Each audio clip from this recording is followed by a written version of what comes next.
하나님의 말씀 보겠습니다. 하나님의 말씀은 누가복음 1장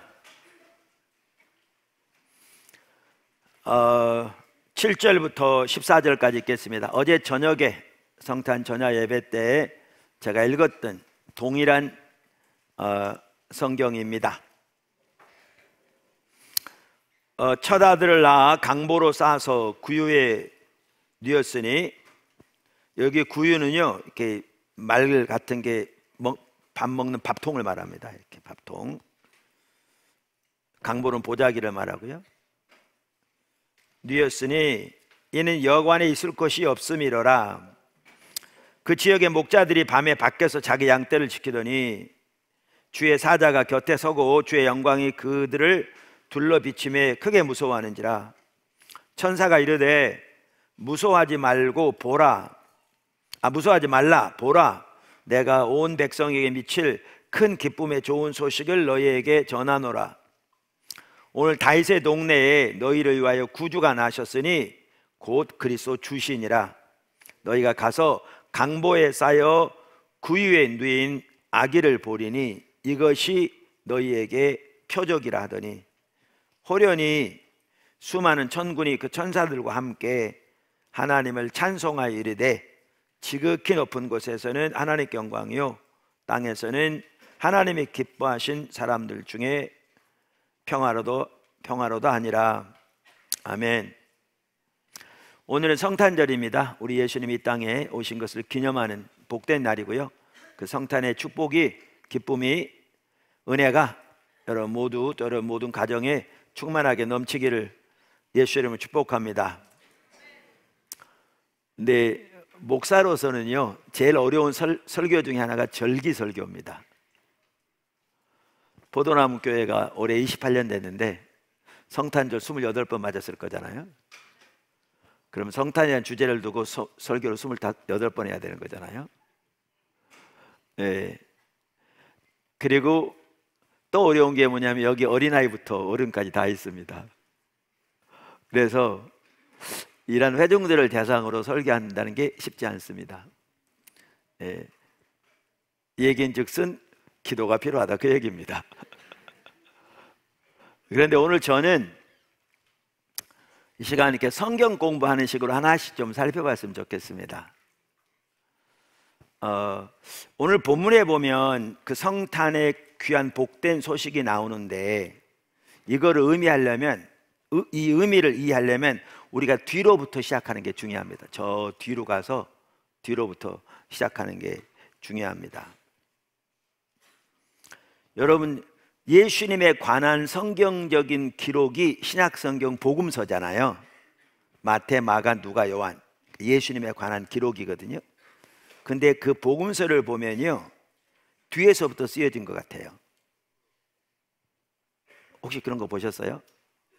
뭔 얘기냐면 그 복음서 중에 가장 많은 내용이 예수님의 마지막 일주일에 대한 거고요, 앞으로 갈수록 기록이 작아요.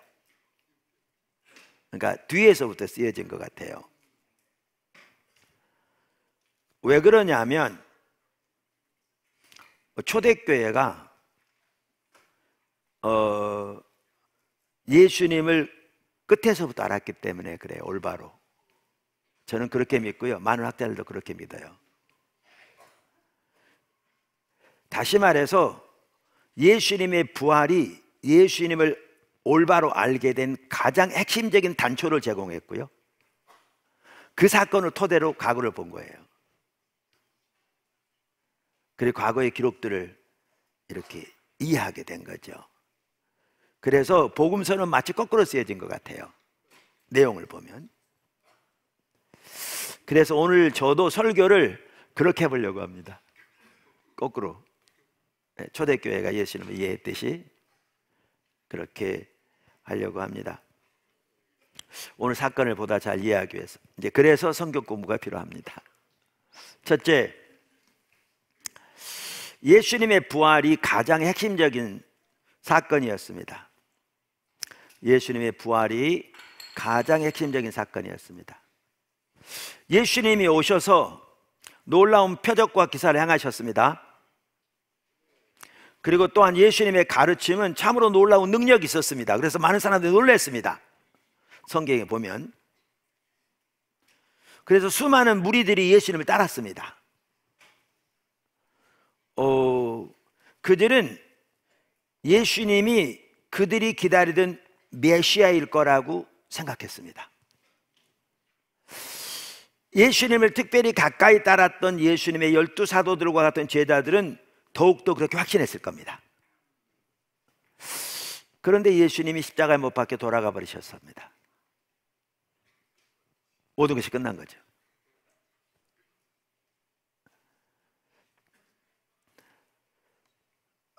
예수님이 하나님 나라가 임했다고 선포하셨습니다.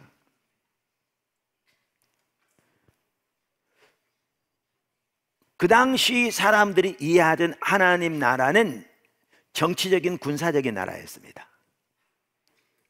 많은 사람들이 이해하는. 다시 말하면 메시아가 오셔서 하나님의 능력과 권능으로 그 당시 이스라엘을 지배하고 있던 로마 나라를 파하고 그 나라를 독립시킬 뿐만 아니라 왕으로 다스리면서 하나님의 율법에 기초한 나라를 세우는, 그래서 하나님의 평강이 넘치는 나라를 세우는 열방의 빛으로서 그런 나라를 기대했거든요. 근데 그렇게 메시아인 줄 확실했던 예수님이 십자가에 돌아가 버리신 겁니다.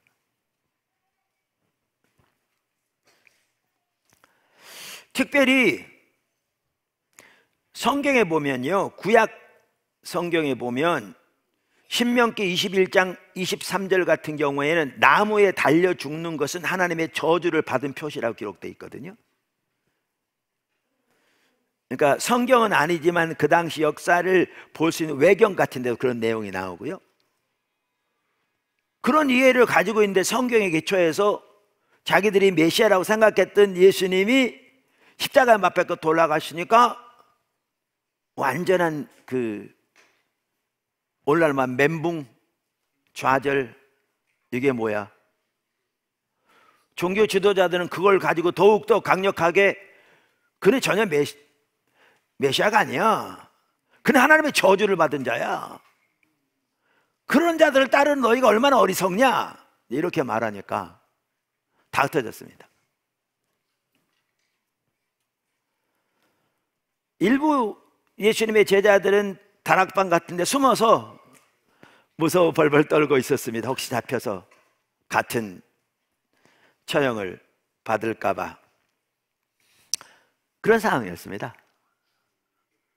그런데 이 모든 환경을 바꾼 것이 예수님의 부활이었습니다.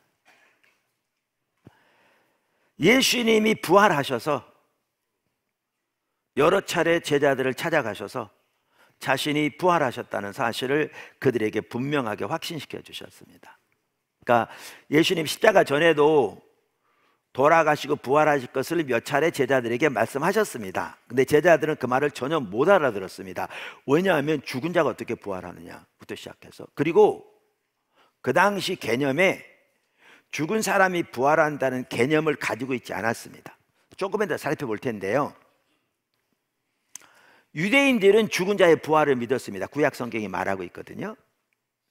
그런데 죽은 자의 부활을 믿되 모든 것의 마지막 날에 하나님의 모든 백성이 부활할 것을 믿었지, 역사가 끝나지 않았는데 그 중간에 한 사람이 부활할 것에 대한 개념은 전혀 가지고 있지 않았습니다.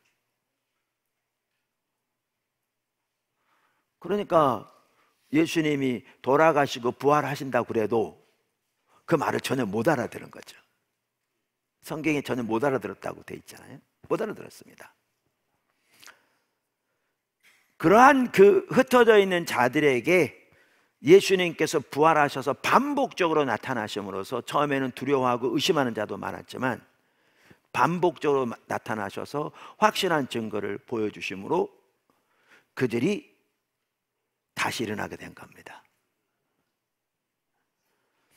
예수님께서 40일 동안 여러 차례에 걸쳐 그들에게 나타나시고 때로는 가르치시고 때로는 같이 음식을 먹기도 하시고 그들을 만나 주셨죠. 그리고 예수님은 이제 그 40일 후에 그들이 보는 앞에 승천하셨고요. 그리고 그때 예수님이 제자들에게 예루살렘을 떠나지 말고 하나님이 약속하신 걸 기다리라. 구약 성경에 예언된 것을 기다리라. 또 내가 너에게 말한 성령이 너에게 임하기를 기다리라. 그 약속을 붙들고 마가의 다락방에서 기도하는 중에 10일 후 오순절에 성령이 강력하게 임해서 교회가 세워지고 하나님의 강력한 역사로 온 세계로 퍼져가기 시작했습니다. 그래서 교회 부활이 출발점이 있습니다. 그런데요, 이와 같이 부활이 사실 모든 것의 시작이라고 어떻게 보면 가장 핵심적인 사건이었는데, 그 초대교회 당시에는 부활에 대해서 변증할 필요가 없었습니다. 그러니까 우리 예수님이 부활했다고 증명하려고 노력할 필요가 없었습니다. 왜냐하면 그건 그들에게 당연한 사실이었기 때문이었습니다. 당연한 사실이었기 때문에. 무슨 말이냐? 예수님께서 부활하셔서 수많은 사람들에게 나타내 보이셨거든요. 나타내 보이셨거든요. 한 예를 들면, 자신도 예수님을 믿는 사람들을 감옥에 가두고 때로는 죽는 데 내어주던, 교회를 그토록 심각하게 핍박하던 사울, 나중에 사도 바울 되잖아요. 그가 부활하신 예수님 만나서 구원받았거든요. 결국은 그게 돌이켜진 계기가 됐잖아요. 그러면서 그리스도 부르심을 받아 하나님의 사도가 되었는데, 그가 쓴 고린도전서, 물론 성령의 감동으로 쓰여졌는데 15장에 보면 이렇게 말하고 있거든요. 2절부터 보면, 장사 지낸 바 되셨다가 성경대로 사흘 만에, 4절부터 보면, 다시 살아나사 게바에게 보이시고 후에 12제자에게와 후에 500의 형제에게 일시에 보이셨나니 그 중에 지금까지 대다수는 살아있고 어떤 사람은 잠들었으며, 여기 잠들었다면 죽었다는 말입니다. 왜 잠들었다고 성경이 표현하냐면 죽은 사람을 부활할 것이기 때문에 성경은 죽은 사람을 잠들었다고 표현합니다. 그러니까 여기 보더라도 뭐 한 명이 뭐 이렇게 봤다 그러면 너 그냥 예수님 그리다 보니까 뭐 잘못 본 거야 너, 그럴 수 있는데 500명에게 동시에 나타나셨습니다. 어떨 때는 같이 식사하시고요, 의심하는 도마에게 나 만져보라고 그러시고요. 그 후에 야고보에게 보이셨으며 그 후에 모든 사도에게와 또 맨 나중에 만삭되지 못하여 난 자 같은 내게도 보이셨도다.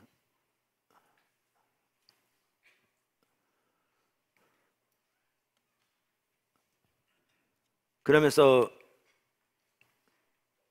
19절에 보면, 나는 사도 중에 가장 작은 자라 나는 하나님의 교회를 박해하였으므로 사도라 칭함을 받기를 감당하지 못할 자니라. 이와 같이 초대교회 당시에는요, 예수님의 부활하신 예수님을 직접 목격한 사람이 많이 있었기 때문에 부활을 변증할 필요가 없었습니다. 그것을 사실로 다 알고 있었습니다. 받아들이고 있었습니다. 그러니까 초대교회 당시에 얼마나 교회가 부활을 확실하게 분명한 사실로 인정하고 받아들이고 있었는지 공통적으로, 그거를 톰 라이터 같은 학자가 말한 바만 보더라도 우리가 더 볼 수 있습니다. 그러니까 톰 라이트인데 탐이 아니고 토마스 라이트죠. 뭐 일부 부분적으로 이렇게 그 견해에 대해서 이렇게 특별히 함께하지 않는 부분도 있을지 모르지만 세계적으로 귀한 학자거든요. 아주 좋은 학자입니다. 그분이 하나님의 아들의 부활, 마침내 드러난 하나님의 나라와 같은 책에서 그걸 말하고 있는데요, 이런 부분을 지적합니다. 오늘날 사람들은 예수님 부활을 안 믿는다는 거죠. 왜? 그건 과학적으로 일어날 수 없는 일이라는 거죠. 어떻게 죽은 사람이 살아나냐는 얘기죠. 그건 말도 안 되는 얘기라는 거죠. 그러면서 그들이 하는 말이, 지금 2000년 전과 같은 고대 사람들이야 소위 무식하니까 부활을 믿었지. 르네상스 이후로 소위 계몽된 현대인들이 어떻게 부활을 믿을 수 있냐. 그 초대교회가 만들어 놓은 거야. 자기들의 신앙을 위해서. 자기 그 교주가 죽으니까 이렇게 많은 사람들이 말하고 비방하고 생각하거든요. 그에 대해서 톰 라이트는 이렇게 얘기합니다. 예수님 당시 2000년 전에도 부활을 믿는 사람은 아무도 없었다. 요즘만 안 믿은 게 아니고. 로마인도 부활을 믿지 않았고 헬라인도 부활을 믿지 않았다. 아무도. 그 당시에 부활을 믿는 사람들은 오로지 유대인들 뿐이었다. 말씀드린 대로 성경에 예언된 것을 믿고 있었으니까요. 그러면서 이런 말도 합니다. 그 당시 로마 사람들이 황제가 죽으면 신이 되었다고 말하는 경우는 있어도 그 황제가 부활했다고 말하는 사람은 아무도 없다. 그건 정말 그 당시 사람들에게 어리석은 것으로 비춰졌다. 부활 안 믿었다는 얘기죠. 여러분, 근데 그게 그 당시 얘기만 줄 아세요? 요즘도 일본에는 유명한 사람이 죽으면 신이 된다고 믿는 거 아세요? 그래서 신이 수십만 있는 거 아세요? 그래서 일본에는 황제가 신입니다. 또 유명한 사람이 신입니다. 그 신도에 의하면, 신도라고 그러죠. 그 종교에 의하면 이순신도 신이에요. 우리나라로 치면 세종대왕도 신이고 죽어서 신이 되는 거예요. 그게 그 당시만이 아니에요. 요즘도 그래요. 로마 시대가 그렇게 믿긴 했지만 전혀 부활을 믿지는 않았습니다.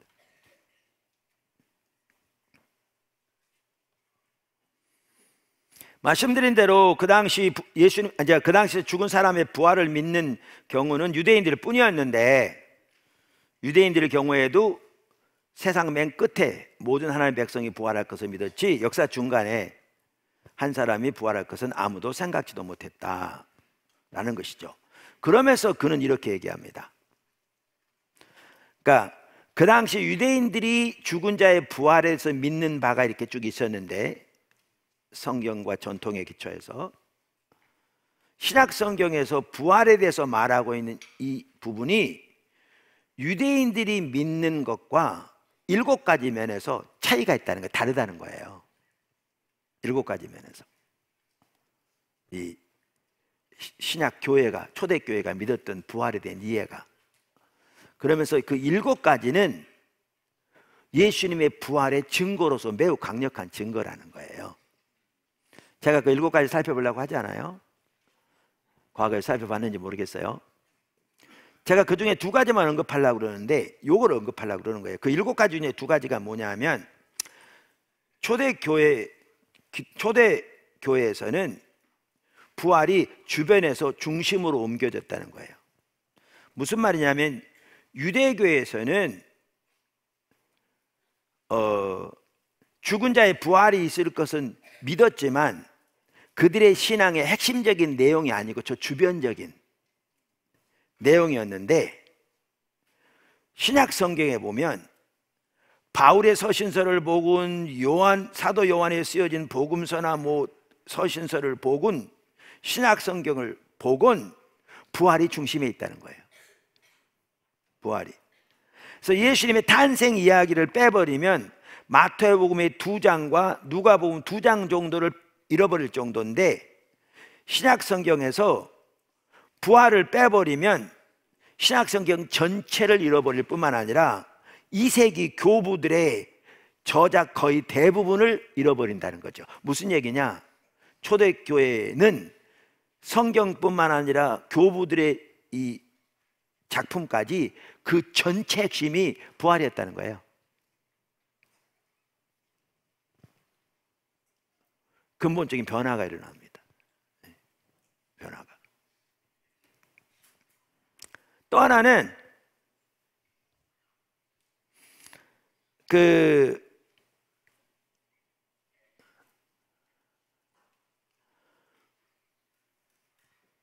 초대교회에서는 죽음 후의 삶에 대해, 다시 말하면 부활에 대해 믿는 바가 차이가 없었다는 거예요. 자, 보세요. 유대교회 같은 경우에는요, 부활에 대해서 바리새파와 사두개파가 믿는 바가 달랐어요. 사두개파는 부활을 안 믿었어요. 바리새파는 부활을 믿었어요. 필로와 같은 철학자죠. 헬라 철학자. 철학자는요, 사람이 죽으면 그 헬라 철학의 영향을 받은 건데, 부활은 안 믿었지만 영혼이 영혼이 산다는 건 믿었어요. 이렇게. 근데 사두개파는 영혼도 안 믿었어요. 이렇게 구약에서 부활에 대한 이야기가 있지만 종파마다 또 믿는 바가 다 다른 거예요. 그런데 초대교회나 신약 성경 2세기의 이 모든 저작들을 보더라도 부활에 대한, 죽은 후의 삶에 대한 이해가 다 똑같다는 거예요. 어마어마한 내용인 거죠. 그래서 요게 다 똑같은 게, 누가복음을 보아도 그렇고 마태복음을 보아도 그렇고 순교자 저스틴의 기록을 보아도 그렇고 이레네우스 같은 초대교회 놀라운 학자들을 보아도 그렇고, 유대인을 위한 사도인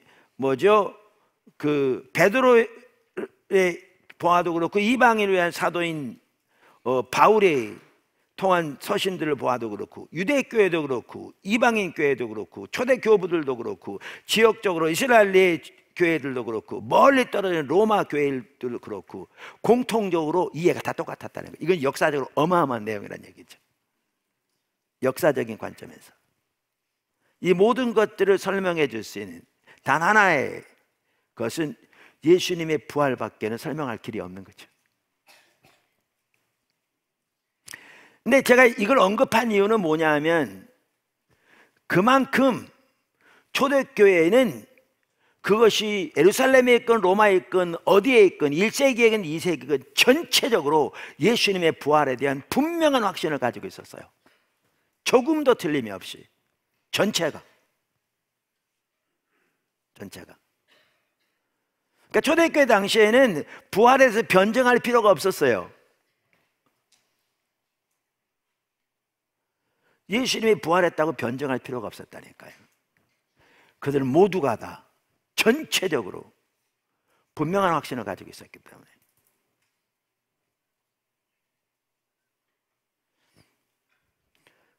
그 사실 우리가 고린도서 15장만 하더라도 부활장이라고 그러잖아요, 많은 경우에.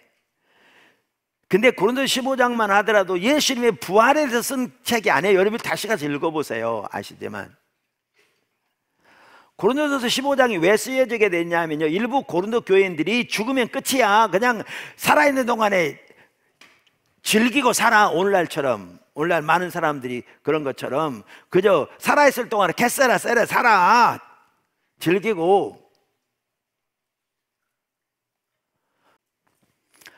그래서 그 당시에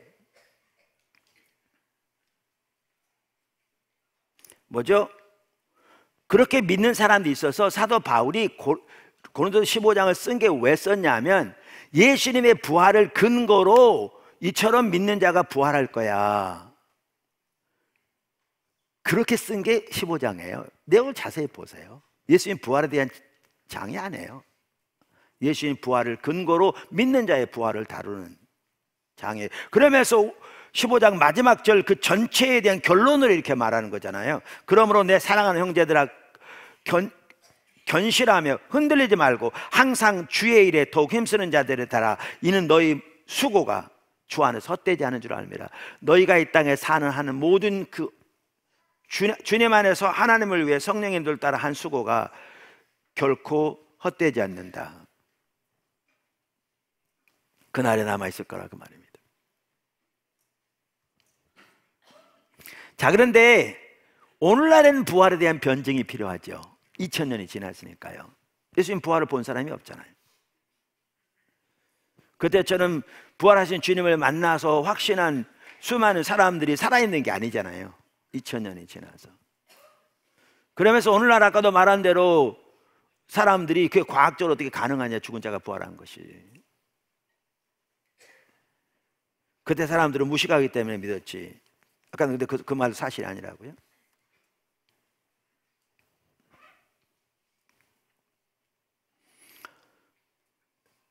그런데 우리가 부활과 같은 역사적인 사실들을 이렇게 살펴보려면요, 실험실에서 과학적인 실험을 통해서 아는 게 아닙니다. 역사적인 사실은. 여러분, 세종대왕에 대해서 알기 위해서도 그렇고요, 이순신 장군에 대해서 알기 위해서도 그렇고요, 뭐 아무나 돼보세요. 역사적인 사실들은 역사적인 기록들을 통해서 그 진위를 확인합니다. 그게 방법입니다. 모든 역사적인 사실을 다 그렇게 검증하죠. 이건 초등학생들도 다 알아요. 그렇게 하는 건.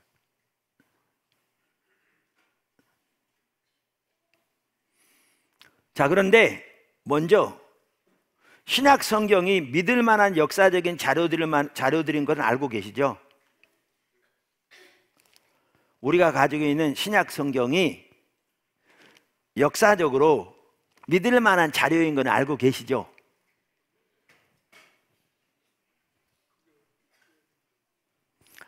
성경이 성령의 감동으로 쓰여졌다 그러니까 사람들이 가만히 앉아서 성령이 불려준 데 쓴 게 아닙니다. 그들은 자료들을 다 조사했습니다. 물론 거기에 성령의 인도와 성령의 도움 여러 가지 물론 함께 하셨죠. 한 구절을 볼까요? 누가복음 1장 1절에서 4절을 보세요. 누가복음을 쓰게 된 계기에 대해서 이렇게 말하거든요. 우리 중에 이루어진 사실에 대하여 처음부터 목격자와 말씀에 일꾼된 자들이 전하해 준 그대로 내력을 저술하려고 붓을 든 사람이 많은지라 그 모든 일을 근원부터 자세히 살핀 나도. 여기에 보면 그 모든 일을 근원부터 자세히 살핀 나도, 이 말을요, 톰 라이트 박사가 자기가 보기에 가장 번역이 잘 된 영어 성경이 뉴 RSV 성경인데 라고 그랬는데, 그 성경이 이렇게 말합니다. After investigating everything carefully from the very first, 맨 처음부터 모든 것들을 주의 깊게 조사해 본 후에 이렇게 됐어요.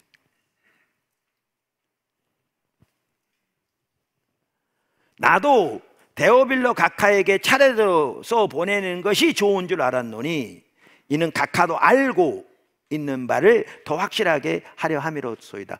그래서 누가복음 쓰여진 거요, 분명한 조사를 통해서 쓰여졌어요. 그냥 앉아서 뭐 감동대로 쓴 게 아니에요, 성경. 그래서 신약 성경 자체가 역사적으로 믿을 만한 사료입니다. 더 나아가 역사적인 자료 혹은 사료로서 신약 성경의 신빙성은 그 당시 쓰여진 어떠한 역사적 책보다도 더 뛰어납니다. 제 책 위대한 구원에 나와 있는데요, 도표가. 한번 보여주실래요? 여기 제가 방송실에 보여주라고 하는데, 제 책 위대한 구원 많은 사람들이 보고 정말 이렇게 귀하게 잘 쓰여졌다고, 심지어 어떤 선교회를 이끄는 분도 그랬고 우리 성도들 중에 그렇고 아주 잘 정리했습니다. 그 책을 쓸 때 정말 영적인 공격이 많았거든요. 지옥문이 열린 것 같았어요. 근데 제가 지금 선교적 교회 책을 쓰고 있는데 그렇습니다. 그때하고 비슷하고 더 심합니다. 기도해 주세요. 하나님 무슨 일을 하고 계신 것 같아요. 도표 보시나요? 안 나왔어요? 오케이. 네, 방송실에 미리 준비 못했나 봐요. 위대한 구원 책에 있어요. 자, 예를 들면 그때가 로마 시대잖아요. 그러면 로마 역사 연구의 성서라고 불릴 만한 책이 리비우스의 로마사라는 책이에요. 리비우스 로마사라는 책이에요. 그런데 오늘날 그 책은 원본 없이 사본의 형태로 20개 정도 존재하고 있어요. 몇 개요? 20개. 그리고 그 사본 중에서도 가장 이른 사본이 서기 900년경에 쓰여진 거예요. 그러니까 계속 사본을 베끼고 하다 보니까 오늘날 존재하는 사본 가장 이른 게 900년인 거예요. 그러니까 원본과의 차이는 뭐 1세기가 넘잖아요. 이것은 타키투스의 역사, 투키디데스의 역사, 헤로토스투스의 역사 마찬가지예요. 근데 이렇게 오랜 역사적인 간격과 비교적 적은 양의 자료에도 불구하고 오늘날 역사가들은 책들의 역사적 신뢰성을 의심하지 않습니다. 그걸 토대로 로마서를 연구합니다. 로마 시대의 역사를 연구합니다. 반면에 신약성경은 어떤 줄 아세요? 신약성경 헬라어로 쓰여졌어요. 그 당시 성경에 베꼈잖아요. 그래가지고 사본들 있잖아요. 오늘날 존재하는 헬라어로 된 사본만 하더라도 5,000개가 넘습니다. 몇 개라고요? 5,000개. 라틴어로 번역된 사본은요 1만 개가 넘습니다. 그 외 다른 언어로 번역된 사본들도 9,000개가 넘고요. 그뿐만 아니라 초대 교부들의 그 서술 중에 성경 구절도 인용되고 그러잖아요. 이렇게 초대 교들의 이거는 36,000개 이상의 성경 인용 구절이 있습니다.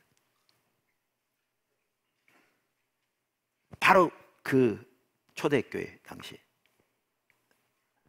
숫자적으로 보아도요 아까 말한 그런 역사를 다루는 책들과 비교 자체가 무색합니다. 말도 안 되는 얘기예요. 그 신빙성의 그 신뢰성은 정말 뛰어난 거죠. 뿐만 아니라 그 원본과의 시간적인 간격인 거죠. 아까 그 로마 역사의 성서라고 불리는 책이 원본과 1000년 이상의 차이를 두고 있는 거잖아요.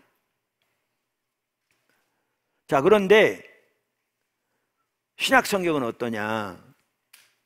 신약 성경은 서기 40년부터 100년 사이에 쓰여졌다고 학자들이 받아들입니다. 그래서 요한계시록 같은 경우는 90년에서 100년 사이에 쓰여진 것이라고 받아들입니다. 그런데 우리가 가지고 있는 신약 성경 전체를 다 가지고 있는 사본 중에 가장 이른 게 몇 년인 줄 아세요? 350년 250년 차입니다.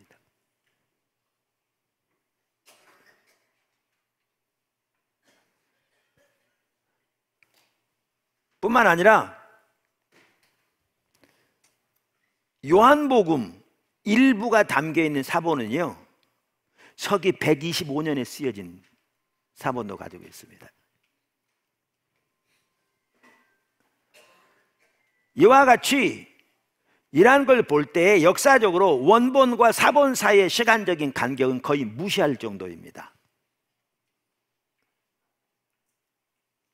그래서 이 분야의 권위자인 프레드릭 캐니언은 이렇게 말했습니다. 그렇다면 처음 글이 쓰인 시기와 현존하는 최초의 증거의 사이의 간격은, 그러니까 아까 사본과 우리 오늘날 가지고 있는 사본을 말하는 거예요. 원본 사이의 간격은 아주 작은 것이므로 사실상 무시할 만하다. 그러므로 성경이 원래 쓰인 그대로 우리에게 전해졌는지에 대한 의심은 이제 그 근거를 상실했다. 신약 성경의 통일성과 신뢰성은 결국 증명되었다고 보아야 할 것이다. 이처럼 신약 성경은 그 사본수의 풍부함이나 시간적인 간격에 있어서 현존하는 어떠한 고대 산문이나 기록보다 감히 비교할 수 없을 만큼 뛰어납니다. 자, 이와 같이 성경 자체가 역사적인 기록물입니다.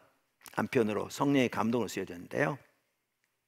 또한 그 기록물들이 원래 기록된 내용대로 그대로 보존되고 있다는 것은 어떠한 그 당시의 문헌보다 말씀드린 대로 비교도 안 될 만큼 뛰어납니다.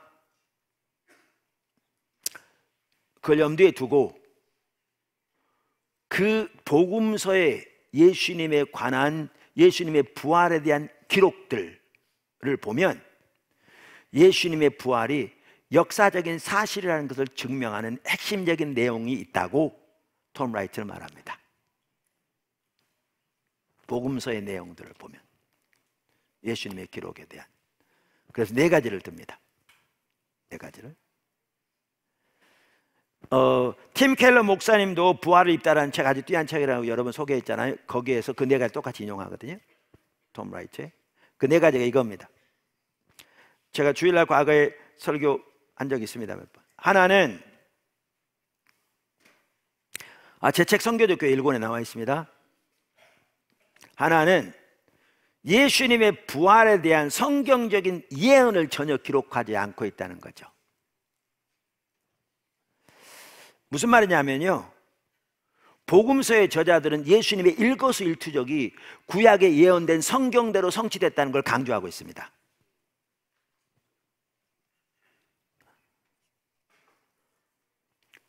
마태복음이 그 부분을 특별히 더 강조하고 있어요. 왜냐하면 마태복음은 유대인들을 대상으로 쓰여진 복음서거든요.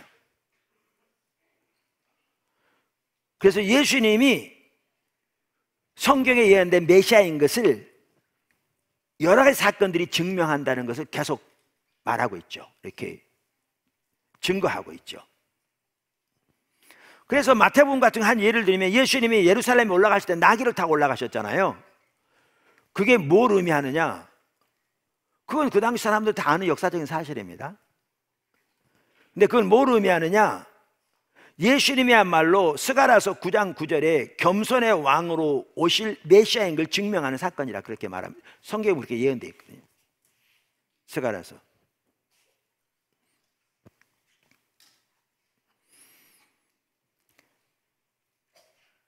뿐만 아니라 다른 한편으로 신약 성경에 보면 매우 이른 시기부터 예수님의 부활이 성경에 예언된 대로 되어졌다는 걸 강조하고 있습니다. 실제로 예언된 대로 되어졌습니다. 성경에 예언된 대로 돌아가시고 성경에 예언된 대로 부활하셨습니다.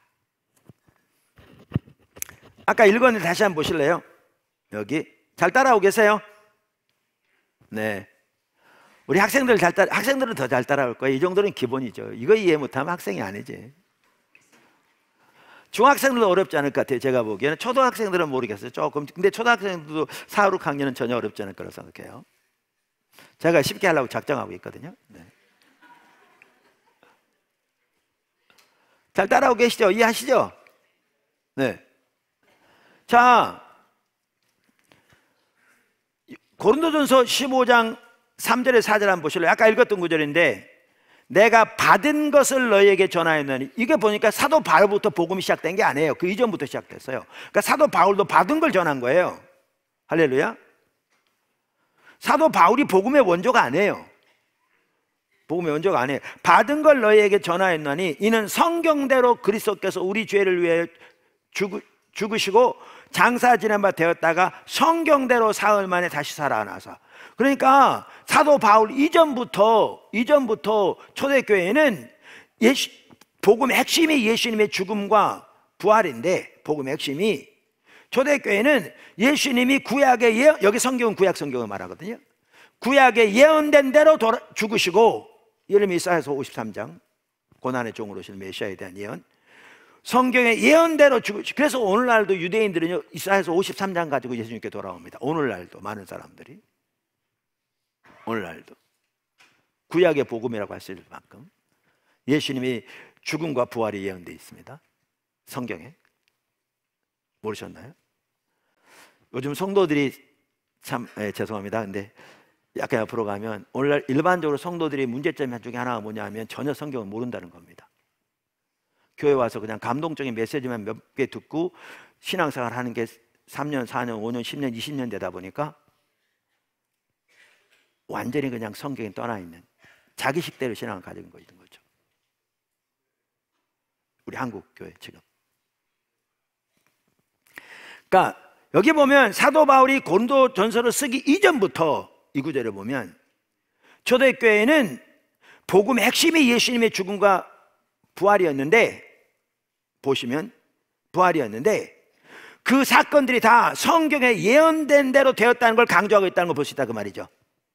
명백하게 실제로 그렇게 된 거고 그걸 강조했다는 거예요. 여러분, 고린도전서는요 불과 예수님이 돌아가신 지 15년에서 20년 사이에 쓰여졌습니다. 포도나무 교회가 세워진 지 28년 됐습니다. 10년째 되는 해 일이 이사해 왔습니다. 포도나무 교회가 일이 이사 온 지가, 여기 지어서 분당에서 개척돼 온 지가 지금 18년 됐습니다. 이 얘기는 뭐냐 하면, 고린도 교회가 오늘날 쓰여졌다면 예수님이 돌아가신 게 포도나무 교회 여기 이사 올 때 돌아가신 겁니다. 실감 나세요? 그렇게 가까운 시기입니다. 그게 가까운. 자, 그러면서 이렇게 돼 있는데, 자, 이렇게 이른 시기부터 교회는 예수님의 십자가 부활이 성경대로 되어졌다는 것을 강조하고 있습니다. 그렇게 되어졌고 복음의 핵심이었습니다. 그런데 문제는 그겁니다. 여러분, 복음서는요, 고린도전서 늦게 쓰여졌어요. 우리가 생각하기엔 복음서가 제일 먼저 쓰여질 것 같은데 실제로 기록된 것은 나중에 기록됐어요. 기록된 것은, 기록의 내용은 예수님의 지상생활을 기록하고 있어요. 근데 기록된 연도는 고린도전서 나중에 기록됐어요. 그러면 아까도 말한 대로 예수님의 부활이 있었다고 말하기 위해서, 사람들에게 강조하기 위해서 예수님의 부활을 써놓은 거라면, 예수님이 성경대로 돌아가시고 부활하셨다는 것을 거기다 반드시 기록하는 게 너무나 당연한 건데, 복음서의 예수님의 부활에 대한 기록에는 그게 단 하나가 없습니다. 후에 기록되는데도 하나가 없습니다.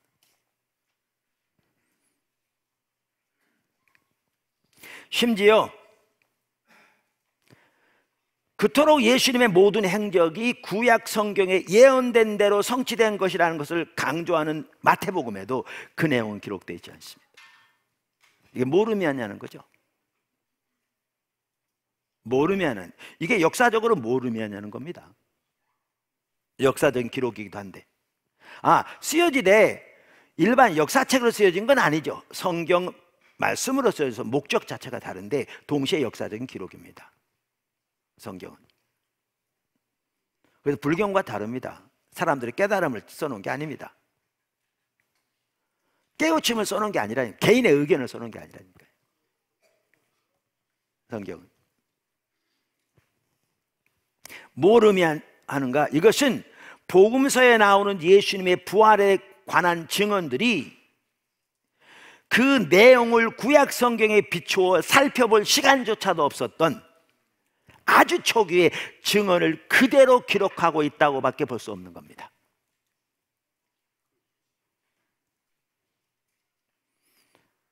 그래서 초기, 아주 맨 처음에 부활에 대한 기록을 그대로 담고 있다는 것밖에는 설명할 길이 없는 거죠. 역사적인 매우 강력한 자료입니다. 또 하나가 뭐냐? 여인들의 증언입니다. 여기 여자분들 많은데 죄송합니다. 네. 고대 세계에서는 여자들은 신뢰할 만한 증인으로 간주되지 않았답니다. 그래서 숫자를 쓸 때도 여자와 어린이는 뺐다고 그러잖아요. 그래서 아까 읽은 그 고린도 15장에 보면요, 이제 예수님의 부활에 대한 그 증언이 이제 정리되는, 시간적으로 어느 정도 지나서, 아까 제가 시기적으로 볼 때 이 시점에서 이렇게 보면은, 아까 읽었습니다만은 여자들 다 빠졌잖아요. 못 느끼셨겠지만 거기에 보면 예수님이 게바에게 보이시고, 뭐 12제자에게, 5병의 형제에게 보이시고, 그리고 뭐죠? 야고보에게 보이시고, 뭐죠? 모든 사도에게 보이시고, 자기에 보이셨다. 여기 여자 다 빠졌거든요. 나중에. 그렇다면 무엇 때문에 복음서에서 부활의 가장 초기 증언을 기록하면서 여자들이 전면에 나오겠습니까? 여자들이 나오거든요. magdalena 마리아 등 전면에 나옵니다. 맨 처음 증언 증인으로서. 만약에 예수님의 부활의 이야기가 나중에 만들어진 것이라면 그렇지 않아도 사람들은 예수님의 부활을 잘 안 믿을 텐데 거기다가 무엇 때문에 여인들의 증언을 넣겠냐고요. 그건 오늘날로 말하면 정신 나간 짓이죠. 그건 자책거리죠.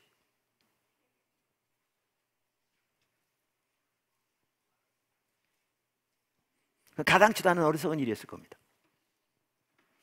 이 모든 것이 복음서의 증언들이 그 당시 실제로 일어난 일을 그 충격적인 사건 그대로 증언하고 있다는 것을 말하고 있다고 볼 수밖에 없는 것이죠. 또 하나가 뭐냐? 부활하신 예수님에 대한 묘사입니다. 복음서가 부활하신 예수님의 모습을 이렇게 기록하고 있잖아요. 이 기록 또한 그렇다는 거예요.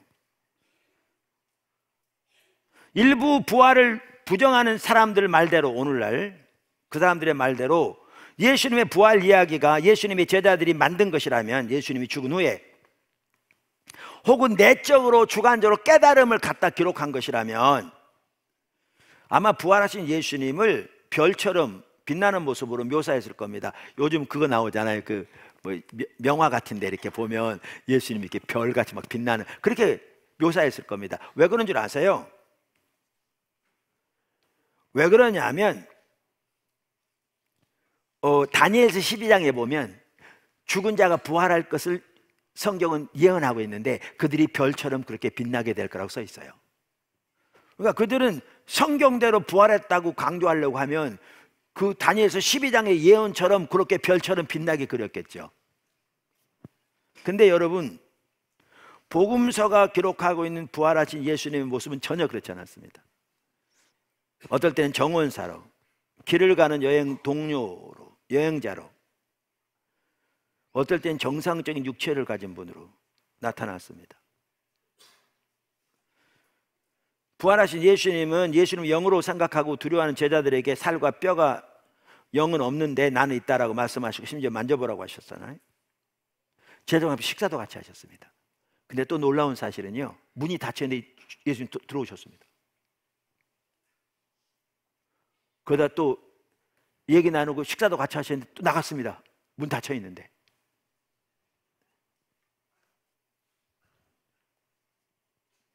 그러니까 예수님의 제자들이 예수님을 신격하기 위해 부활의 이야기를 만든 거라면 이거는 완전히 말도 안 되는 자책거리입니다. 이 모든 것은 설명이요, 예수님이 그렇게 부활하셨다고 밖에는 설명할 길이 없습니다. 역사적으로.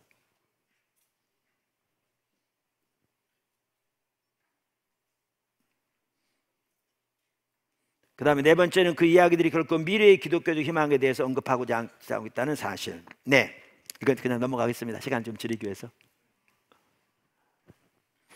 자, 이와 같은 증언들의 신빙성을 토대로 볼 때에 우리는 예수님의 부활이 역사적인 사실임을 확실할 수 있습니다. 그뿐만 아니고요, 사도행전 2장에 보아도 오순절날 그 모여든 사람들에게 너희가 예수를 죽였다 그랬거든요.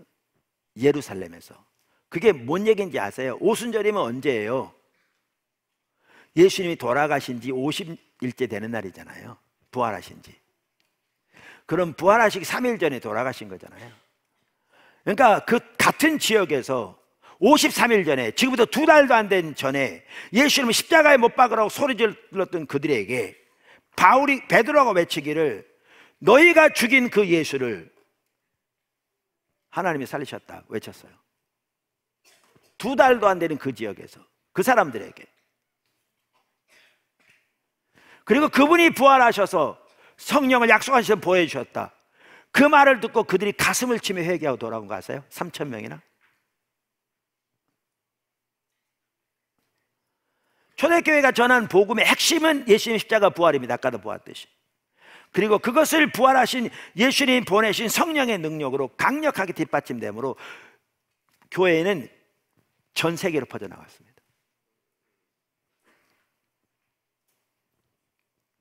자, 큰 두 번째, 예수님의 부활로부터 초대교회는 예수님을 올바로 알기 시작했습니다. 그러니까 예수님의 부활로부터 시작해서 초대교회는 예수님을 올바로 알기 시작했습니다. 제 책 우리의 위대한 구원에 잘 정리되어 있는데요,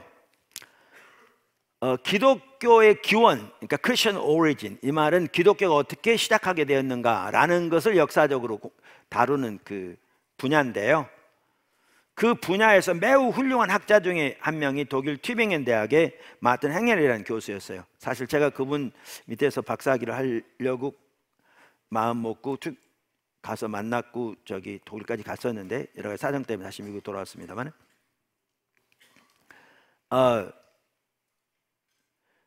그분이 초대교회가 자신들이 선포하는 복음의 메시지를 간략하고 효과적으로 정리해 선포했는데 이 세 가지 출처에서 나왔다, 이렇게 말합니다. 아주 잘 정리하고 있어요. 세 가지 출처에서 그들은 그들의 메시지를 이렇게 뽑아서 전했다는 거죠. 세 가지 출처가 뭐냐, 이겁니다.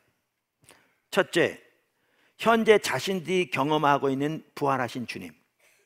현재 자신들이 경험하고 있는 부활하신 주님. 둘째, 예수님 자신이 메시아임에 대해서 가르치셨던 말씀들에 대한 기억. 세 번째, 유대인들이 누구나 기억하고 외우고 있던 메시아에 관한 시편들. 그러니까 이게 이런 내용이에요. 예수님 부활하시고 나타나신 거잖아요. 그걸 지금 경험하면서 예수님 부활을 반복적인 그런 걸 통해서 확신하게 되잖아요. 그러면서 이제 이 예수님에 대해서 이야기 시작하는데, 예수님이 공생의 생활 하실 때 그분이 자신에 대해서 말씀하셨던 것을 이제 기억하고 여기에 맞춰보는 거죠. 그게 두 번째고요. 더 나아가 구약 성경이 메시아에 대해서 예언하는 구절이라고 다 그 당시 받아들이던 그 구절들과 이 부활하신 예수님을 맞춰보는 거죠. 그렇게 해서 예수님을 알기 시작한 겁니다. 그렇게 해서 예수님을 알기 시작한 겁니다, 초대교회가. 그러니까 이거를 이 닥터 마틴 행헬이 말한 게 뭐죠? 옳게 말하고 있는 걸 볼 수 있는 좋은 성경 구절 하나가 있어요. 그게 요한복음 2장이에요. 요한복음 2장에 보면 예수님께서 예루살렘 성전에 들어가서 채찍을 만들어 막 쫓아내셨잖아요. 이렇게 쫓아내시잖아요. 성전 깨끗게 하셨잖아요. 그랬더니 그들이 그 종교 지도자들이 당신이 무슨 권세로 이렇게 하느냐 그러거든요. 그랬더니 이제 예수님이 하신 대답이 이 말이에요. 18절부터 보시면 이렇게 말해요. 이에 유대인들이 대답하여 예수께 말하기를 내가 이런 일이 행하니 무슨 표적을 우리에게 보이겠냐, 증거를 내라, 당신의 권세에 대한, 이런 얘기잖아요. 그랬더니 이렇게 말합니다. 예수께서 대답하여 이르시되 너희가 이 성전을 헐라 내가 사흘 동안에 일으키리라. 여러분, 이게 헤롯 성전인데요, 이스라엘 백성들이 바벨론 포로로 예레미야 시대 잡혀갔다가 돌아와 성전을 짓잖아요. 이게 두 번째 성전인데 매우 보기에 초라했어요. 근데 헤롯은 이스라엘 정통 백성이 아니에요. 이두메라고 그러나? 그래서 이스라엘 백성들의 그 환심을 사기 위해 헤롯 왕은 건축광이었는데 이 성전을 증축해요. 그래가지고 이 성전을 크게 짓기 위해서 그 산을 이렇게 이렇게 위에 이렇게 터를 닦는데 이 터가 좁아가지고요, 산 중턱부터 이렇게 기둥을 세워서 위를 이렇게 크게 만들어요. 그래서 이 네모나게 성전뜰을 만드는 게 얼마나 컸냐 하면 1마일 1마일이었대요. 1.6km 1.6km 사방 정사각형 이렇게 만들고 그 위에다 성전뜰부터 시작해서 성전을 크게 지어요. 이게 46년 동안 진행돼 왔어요. 46년 동안. 그리고 그때도 짓고 있었어요. 근데 예수님이 그러신 거죠. 헐어라, 내가 사흘 만에 짓게. 이게 내가 이걸 내가 하는 증거다. 그러니까 뭐라고 그랬겠어요? 비웃었겠죠. 보시면 유대인들이 이르되 이 성전은 46년 동안의 지역건을 네가 3일 동안에 일으키겠느냐 하더라. 말 같은 소리 해라, 그 말이죠. 그래도 그 다음 절을 보실래요? 그러나 예수는 성전된 자기 육체를 가리켜 말씀하신 것이라. 그러면서 죽은 자 가운데서 부활하신 후에야 제자들이 이 말씀하신 것을 기억하고 성경과 예수께서 하신 말씀을 믿었더라. 부활하신 후에 이 말씀의 의미를 깨닫게 된 거예요. 그리고 예수님이 성전된 것이고 그것이 구약에 예언된 것임을 깨닫게 된 거죠. 그래서 초대교회는 뭐부터 딱 시작했냐면 부활부터 시작했어요. 부활부터 시작해서 이제 예수님이 하셨던 말씀들, 그리고 또 성경의 메시아에 대해 예언한 구절들, 그 당시 다 이해하고 있던 구절들 비춰보면서 예수님을 이해하기 시작한 거예요. 예수님을 이해하기 시작한 거예요. 그래서 예수님이 하나님의 아들이신 것도 그렇게 알게 된 겁니다. 여기 여러분 요한복음에 보면요, 지난번에도 말씀드렸는데, 내가 주장하는 바대로 나를 믿는 사람은 구원받는다고 그랬어요. 예수를 믿으면 구원받는다고 그러잖아요. 많은 사람들이 뭐라고 그러냐면 예수님은 뭐 3대 성인 중에 하나다. 그 3대 성인이 누구죠? 공자, 뭐 석가, 그 다음에 뭐 예수. 학교 윤리책에 나오죠. 나는 예수가 3대 성인 중에 하나님을 확실하게 믿어, 2000년 전에. 그래서 구원 못 받아요. 예수님이 자신에서 말씀하신 그대로 믿는, 요한복음에 그게 참된 예수님의 모습인 거죠. 근데 그게 요한복음에 나오는데, 요한복음의 1장에 보면 성경이 이렇게 말해요. 1장 1절, 태초에 말씀이 계시니라. 이 말씀이 보면 육체를 오시다는 예수님을 가리키거든요. 태초에 말씀이 계시니라. 이 말씀이 하나님과 함께 계셨으니 이 말씀은 곧 하나님이시니라.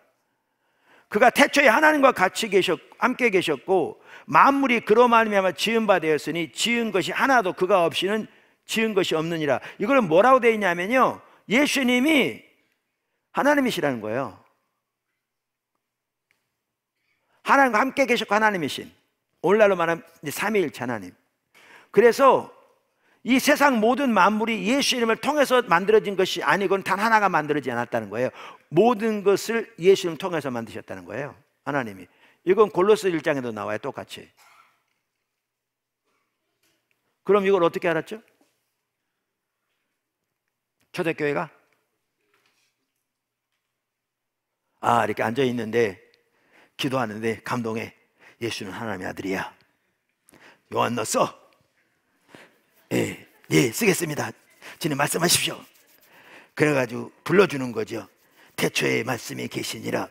그랬었나요? 아니요. No. 그렇게 되어진 게 아니에요. 성경은 그렇게 되어진 게 아니에요.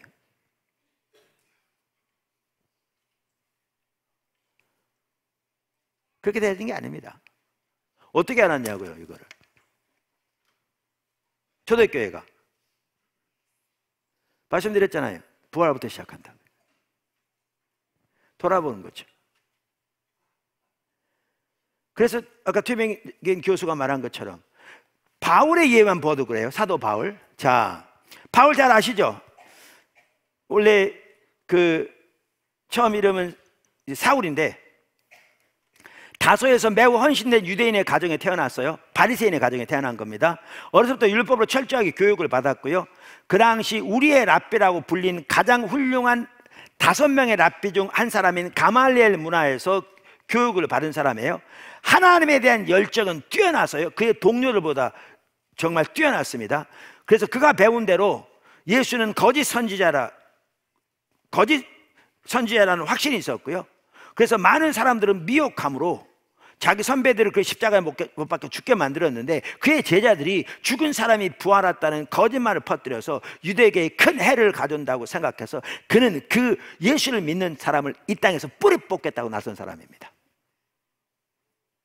그래서 닥친도 잡아가두고, 그래서 스데반 순교하는데 옆에서 증인 서고, 그래 다 흩어졌잖아요. 그래서 스데반의 그 핍박으로 인해서 예수 믿는, 죄송합니다, 사도들을 빼놓고는 다 터졌어요. 그러면서 오히려 복음이 사방으로 전파되기 시작했어. 온 사마리아, 유대 땅끝까지 전파되게 되었잖아요. 그래서 예루살렘에는 그렇게 더 이상 그런 사람을 찾을 수가 없어서 어디까지 갔냐? 다메섹까지 간 거예요. 다메섹까지 가는데, 그러니까 그 당시 다메섹이 매우 기독교 활발했나 봐요. 먼 자리잖아요. 가는 도중에 강력한 빛 앞에 눈이 멀어 쓰러졌어요. 그는 분명히 한 가지 확신할 수 있는 것은, 성경에 보면 사막 지방의 정오의 태양보다 더 밝다고 그랬었어요. 그게 사막 지역이잖아요. 요즘은 뭐죠? 오염 때문에 그런데, 그때는 오염도 없고 사막 지역에 정오에 날씨 좋은 날 얼마나 태양이 밝겠어요. 근데 그보다 더 밝은 영광으로 오신 거거든요. 그래서 눈이 멀어서 그 빛 앞에 쓰러졌어요. 그가 분명하게 확신할 수 있는 것은, 그분은 하나님의 영광으로 덧입혀진 신적인 존재라는 사실은 분명히 알 수 있었어요. 누군지 모르지만 하나님의 영광으로 덧입혀진 신적인 존재, 그 영광 앞에 눈이 딱 쓰러진 거예요. 그래서 물은 거죠. 주여, 누구십니까? 그랬더니 뭐라고 그랬죠? 그분이 나는 네가 핍박하는 예수라. 얼마나 놀랐겠어요? 저는 그 생각이, 그 당시 그가 받았을 충격을 한번 생각해 보세요. 예수는 거짓 선지자고 연병처럼 유대교에 해를 가져온다고 생각했는데, 그래서 이 지구상에서 그를 믿는 모든 사람들을 뿌리 뽑겠다고 나섰는데, 자기가 핍박하던 그 예수가 하나님의 영광으로 덧입혀진 신적인 존재라는 사실을 발견하는 순간이잖아요. 그의 제자들이 부활했다고 주장하는 대로. 이 충격 한번 생각해 보세요.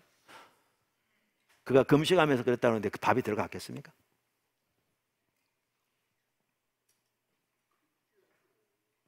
그럼 바울은 그때부터 다메섹 도상에서 만난 영광 중에 거하시는 부활하신 주님을 이해하기 위해 자기가 이미 알고 있는 하나님의 영광에 관한 성경 구절들 뿐만 아니라 메시아에 대한 전통들을 연구하면서 찾기 시작했을 겁니다. 제가 두 구절만 살펴볼 겁니다. 그 중에서 제 책 위대한 구원에 있습니다. 하나는 에스겔서 1장 26절 28절입니다. 에스겔서 보시죠. 그 머리 위에 있는 궁창, 하늘이죠. 하늘 궁창 위에 보호자의 형상이 있는데, 그 모양이 남보석 같고, 그 보호자 위에 형상 위에 한 형상이 있는데 사람의 모양 같더라. 보세요. 하나님 보호자입니다. 영광의 보호자. 근데 그 형상이 누구 같다고요? 사람의 모양이더라.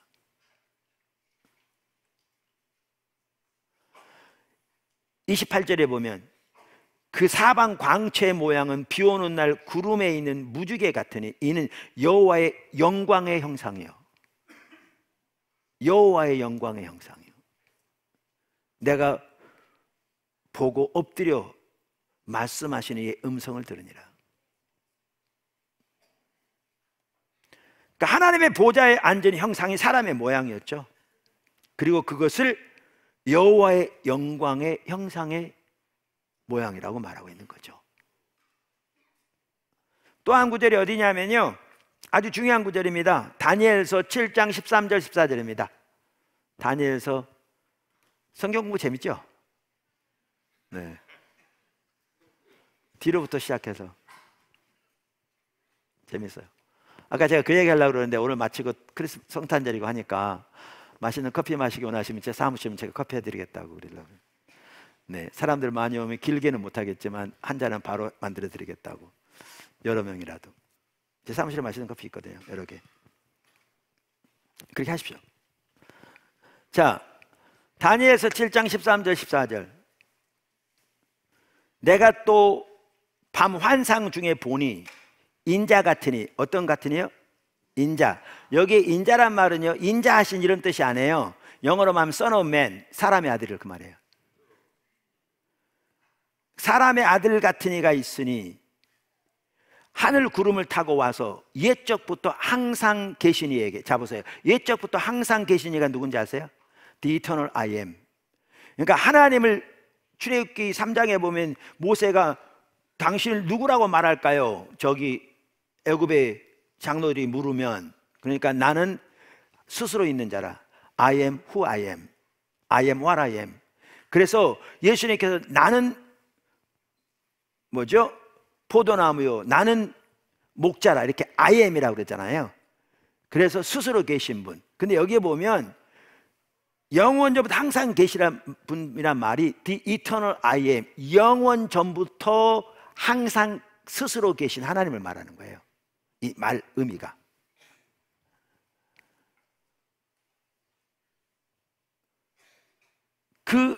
그에게 나아가 누가 인자 같은 이가 영원 전부터 더 영원한 I am인 영원히 스스로 계신 그 하나님에게 나아가 그 앞으로 인도됨에 그에게 권세와 영광과 나라를 주고, 영원한 야훼 하나님이 나라를 주고 모든 백성과 나라들과 다른 언어를 말하는 모든 사람들이 그를 섬기게 하였으니 그의 권세는 소멸되지 아니하는 영원한 권세요 그의 나라는 멸망하지 아니할 것이니라. 이게 신적인 존재입니다. 하나님의 아들, 그에게 모든 권세와 영광이 주어진, 모두가 그에게 복종하게 될 그 나라와 권세는 끝나지 아니할.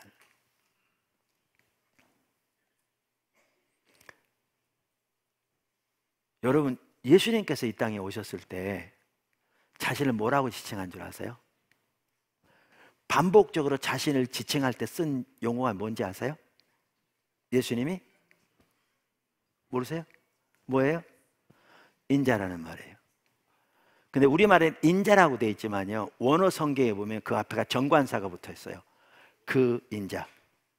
영어로는 The Son of Man. 다시 말하면 예수님이 다니엘서 7장 13절과 14절이 말하는 바로 그 인자란 말입니다. 여러분, 하나님의 아들이란 말보다요, 그 인자라는 말이 예수님이 하나님이심을 훨씬 더 강하게 증거합니다.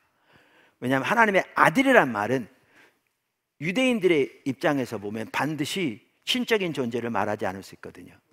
하나님의 특별한 지명을 받은 자로서, 예를 들면 메시아만 하더라도요, 반드시 그가 신적인 존재일 거라고 그들은 기대하지 않았습니다. 사람이 올 거라고 생각했죠. 물론 요한복음 5장에 보면 예수님께서 내 아버지가 오늘까지 일하시니, 그러니까 유대인들이 더 핍박하면서 하나님을 자기 아버지라 칭함으로써 하나님과 동등될 거로 주장했다고 이렇게 말하고 있는데요, 예수님은 우리에게 가르쳐 주실 때 말씀할 때 한 번도 제자들과 함께 우리 아버지라고 말한 적 없는 거 아세요? 나의 아버지, 너의 아버지 이렇게 말씀하셨어요. 기도할 때도 하늘에 계신 우리 아버지여라고 기도하라고 했어요. 근데 예수님이 우리와 섞어서, 제자들과 섞어서 우리 아버지라고 말씀하신 적은 단 한 번도 없어요. 나의 아버지, 너의 아버지. 왜냐하면 하나님이 예수님의 아버지가 되시는 그 하나님 관계와 우리가 하나님과 아버지 되신 관계는 달라요.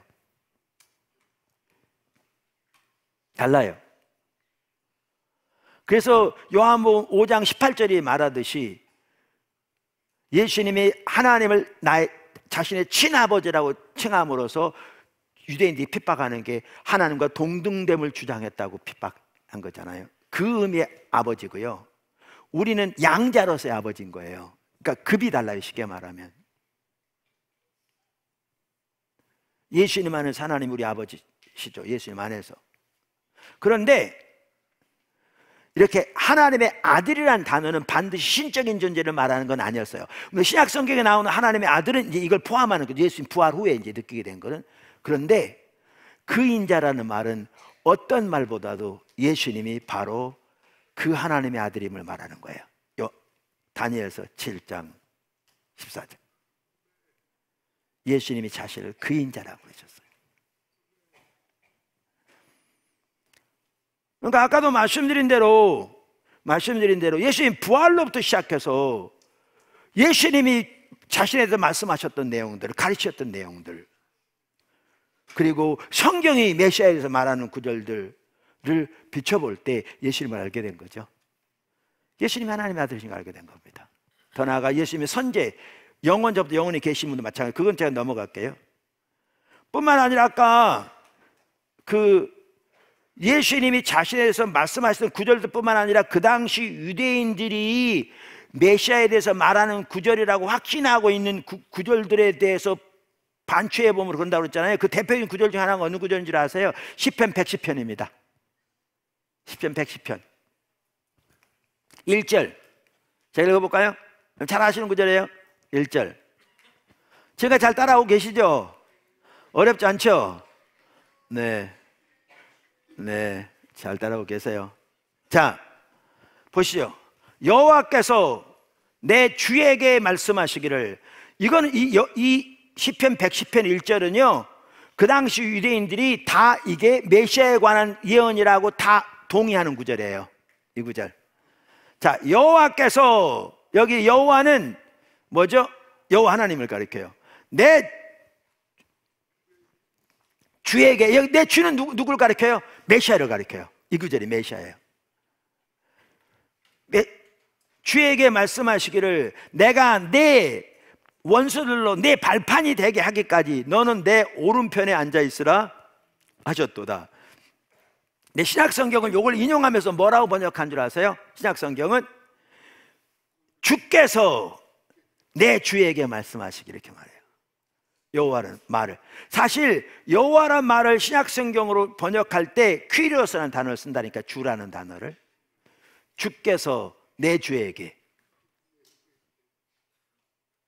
자, 예수님께서요 그 바리새인들이, 한번 먼저 성경 보실래요? 바리새인들이 예수님 시험해요. 그래서 예수님 답변하셨어요. 그랬더니 이제 예수님이 그 종교 지도자들을 직면해요. 마태복음 22장 41절 30절 보세요. 바리새인들이 모였을 때 예수께서 그들에게 물으시니라. 너희는 그리스도에 대하여, 그리스도는 메시아입니다. 자, 보세요. 지금 메시아 그리스도 같은 말이에요. 우리가 이게 물이잖아요. 물. 그러죠. 물 그러면 한국말이잖아요. 이게 중국말은 수이 그러나요? 이게 중국말이에요. 영어로 water, 뭐 water 같은 말이에요. 그러니까 그리스도 그 말은 뭐죠? 헬라어고요. 메시아 그 말은 히브리어예요. 그러니까 언어만 다를 뿐이 똑같은 의미예요. 기름 부은 자. 자, 여기 보세요. 너희는 그리스도에 대하여, 메시아에 대해 어떻게 생각하느냐? 누구의 자손이냐? 대답하되 다윗의 자손이다. 그 당시 다 다윗의 자손으로 오실 메시아를 기다리고 있었거든요. 성경 분명히 예언하고 있고. 그랬더니 이래요. 이르시되 그러면 다윗이 성령에 감동되어 어찌 그리스도를 주라 칭하여 말하겠느냐 그 말이에요. 그러니까 이걸 보면 성경에 감동된 걸 예수님도 인정하고 계시죠? 말씀하고 계시죠? 그러면서 어디를 인용해요? 여기 아까 읽었던 시편 110편 1절. 이르시되 다윗이 성령의 감동을 이렇게 말씀하셨다는 거예요. 주께서, 아까 여기 여호와께서 그 말을 주라고 번역하고 있잖아요. 주께서 내 주께 이르시되, 똑같은 단어를 사용해서 예수님을 사용해요. 야훼 하나님을 지칭하는 단어와 똑같은 단어를 사용해서, 이게 퀴리오스라는 단어예요. 우리 여러 번 살펴본 대로 주께서 내 주께 이르시되 내가 내 원수를 내 발 아래에 둘 때까지 내 우편에 앉아있으라 하셨더라 하였느냐.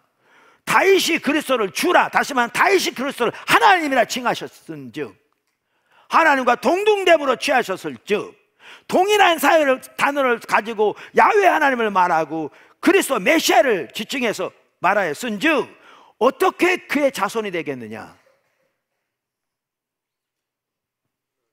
한마디도 능히 대답하는 자가 없고 그날부터 감히 그에게 묻는 자가 없었도다.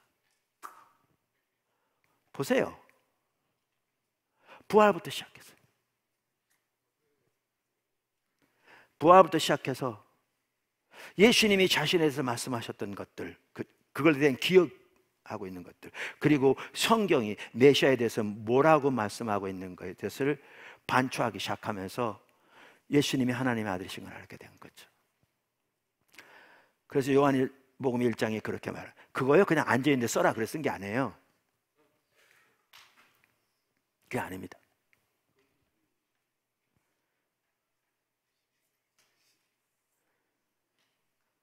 그렇기 때문에 우리가 잘 아는 로마서 1장 2절부터도 이렇게 말하죠. 이 복음은 하나님이 선지자들을 통하여 그의 아들에 관하여 성경에 미리 약속하신 것이라. 보세요, 복음은 구약부터 약속된, 예언된 거예요.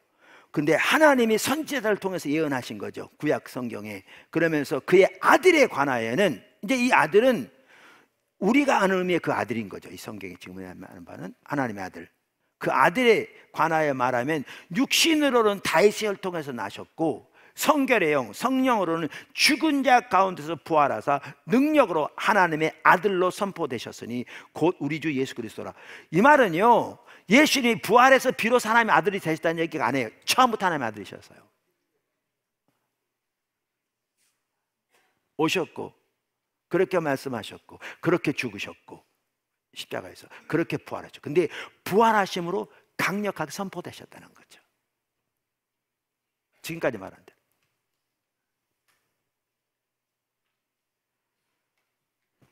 이제 세 번째, 이제 설교 마칠 때 됐네요. 이 하나님이 인간의 몸으로 말구에 오신 겁니다.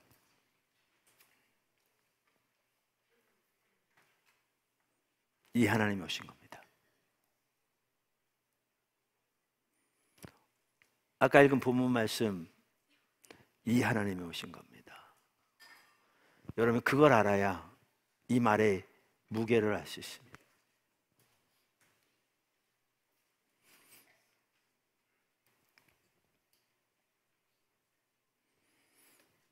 다시 한번 읽죠.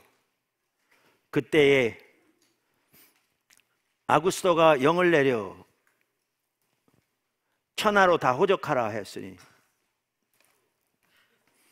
이 호적은 구레뇨가 수리아 총독이 되었을 때에 처음 한 것이라.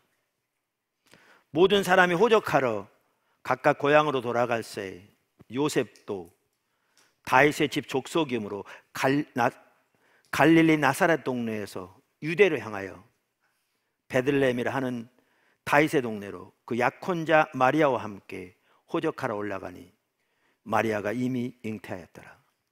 성경에 보면 성령으로 잉태되었다고요.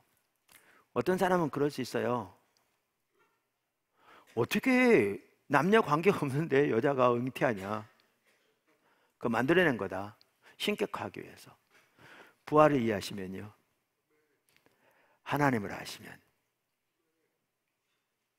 성령의 능력으로 되어지는 거죠. 아무것도 존재하지 않는 흑암이 가득한 곳에 성령이 운행하시자 하나님이 천지를 말씀으로 창조하신 거잖아요.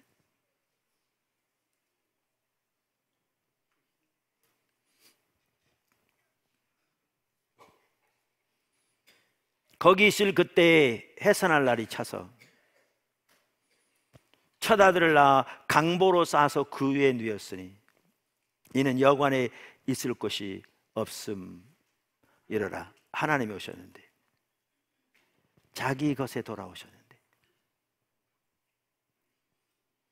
그 지역의 목자들이 밤에 밖에서 자기 양떼를 지키더니, 어젯밤에 나눈 대로 그 당시의 목자들은 우리나라 조선시대 백정 막 이렇게 취급했던 것처럼 천한 사람으로 취급된 시대라고요. 근데 그들에게 이 복된 소식이 가장 먼저 전파되었죠.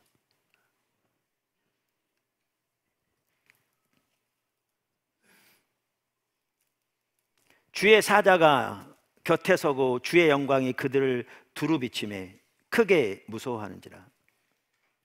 천사가 이르되 무서워하지 말라. 보라, 내가 온 백성에게 미칠 큰 기쁨의 좋은 소식을 너희에게 전하노라.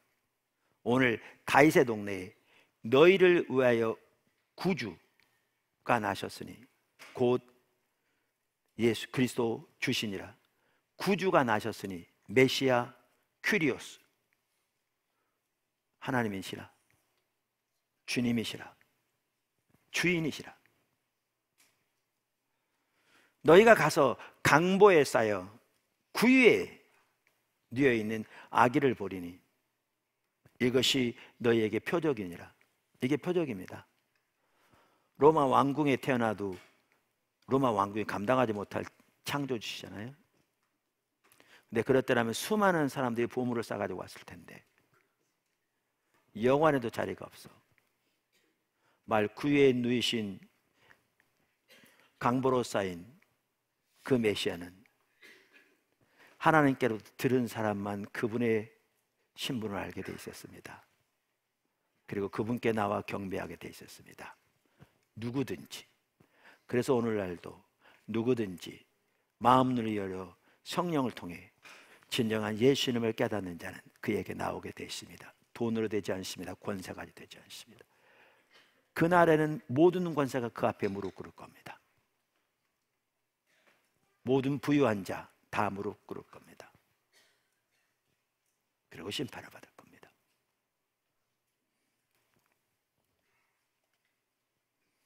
호련히 수많은 천군이 천사들과 함께 하나님을 찬송하여 이르되 지극히 높은 곳에서는 하나님께 영광이요 땅에서는 하나님이 기뻐하신 사람들 중에 평화로다 하니라. 이 얼마나 놀라운 말입니까? 얼마나 놀라운 겸손입니까? 얼마나 놀라운 사랑입니까? 근데 사실 제가 시간이 이제 뭐 2부 예배라면 더 30분 남았지만 좀 여기서 마치려고 합니다. 그래서 좀 더 하나 더 살펴볼 게 있는데 여기서 마치려고 하는데요. 이 예수님의 이 본보기가 우리에게도 해당된다는 걸 아셔야 돼요. 우리는 십자가 질 수는 없습니다. 주님이 다 항상하십니다. 근데 바로 이 본보기를 배워야 되는 거죠. 그래서 빌립보서 2장 5절에 이렇게 말합니다. 너희 안에 이 마음을 품으라. 곧 그리스도 예수의 마음이니 그는 근본 하나님의 본체시라. 하나님과 동등됨을 취할 것으로 여기지 아니하시고 오히려 자기를 비워 종의 형체를 가지사 사람들과 같이 되셨고 사람의 모양으로 나타나사 자기를 낮추시고 죽기까지 복종하셨으니 곧 십자가에 죽으심이라. 이러므로 하나님이 그를 지극히 높여 모든 이름 위에 뛰어난 이름을 주사 하늘에 있는 자들과 땅에 있는 자들과 땅 아래에 있는 자들로 모든 무릎을 예수의 이름에 꿇게 하시고 모든 입으로 예수 그리스도를 주라 시인하여 하나님 아버지께 영광을 돌리게 하셨느니라. 그래서 예수님의 십자가와 부활이 우리가 선교적 삶을 사는 것뿐만 아니라 우리 삶의 모든 영역에서 우리의 기준이 되어야 되는 겁니다. 우리의 모델이 되어야 되는 겁니다. 우리의 행동이 옳고 그른지 또는 우리가 가지고 있는 규범이나 가치가 옳은 건지 틀린 건지를 판단하는 기준이 되어야 하는 겁니다. 그래서 오늘 그 삶을 살기를 하나님께 감사할 뿐만 아니라 또 결단하고 주님과 살아가는 모든 여러분이 되기를 주님으로 축원합니다. 다시 한번 성탄의 모든 기쁨과 은혜와 평강이 여러분 모두에게 충만하게 넘치기를 예수님을 축복합니다. 아멘. 우리 반주자 좀 나와주시고요. 한번 기도 한번 하죠. 같이 각자 이제 오늘 말씀을 생각하시면서 예수님의 그 사랑 생각하시면서 정말 하나님의 그 놀라운 사랑 생각하시면서 정말 이렇게 감사하고 또 결단하고 은혜를 구하고 잠시라도 그런 시간을 좀 가졌으면 좋겠어요. 우리 각자. 자, 기도하겠습니다. 성령님 이곳에 오시옵소서.